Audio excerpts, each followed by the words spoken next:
Happy Thursday, boys and girls. I want to put some final thoughts into my nightmare semester at the Gardner Webb that I made a couple weeks ago before our Nashville trip. It was awful.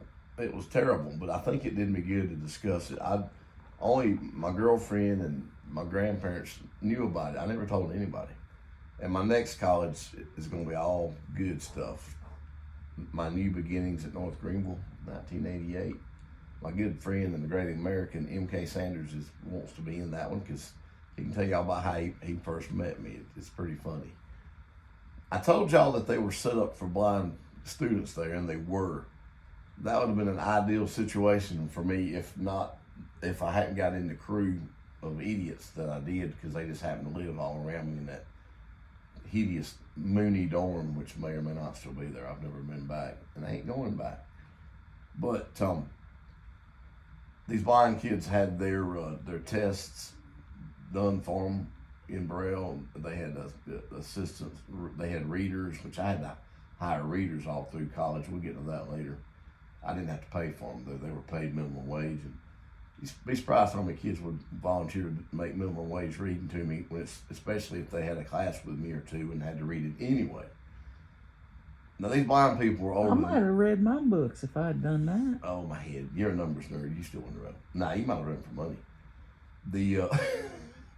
These kids were older than me at Gardner Webb, and they went to schools for the blind, probably right there in North Carolina. And there's blindisms, we call them, certain things like, and all my buddies around me, they made sure I knew in the cafeteria when these blind guys would be doing blind man rocking. Sarah has to calm me down if I get really excited sometimes. She'll say, "Don't be blind man rocking." I'll just freeze up. They just rock, me in the cafeteria rocking back and forth to music only they could hear. Did you say two? Yeah. And let's just say they weren't invited to parties, and this school didn't have sororities and fraternities. I will be joining the fraternity in the upcoming videos when I get that far down the road. But it was just a really bad deal, but I bounced back. I went to a school that did not expect a blind student. I had to do everything, work it out for myself, and I learned real quick at 18 how to do that, which would serve me well the rest of the way through college. Okay. I don't know how those kids did, but I hope they did okay at Gardner Webb, and I hope they turned out to be good people.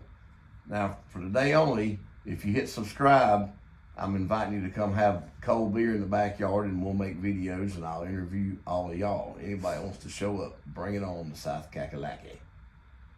Bye.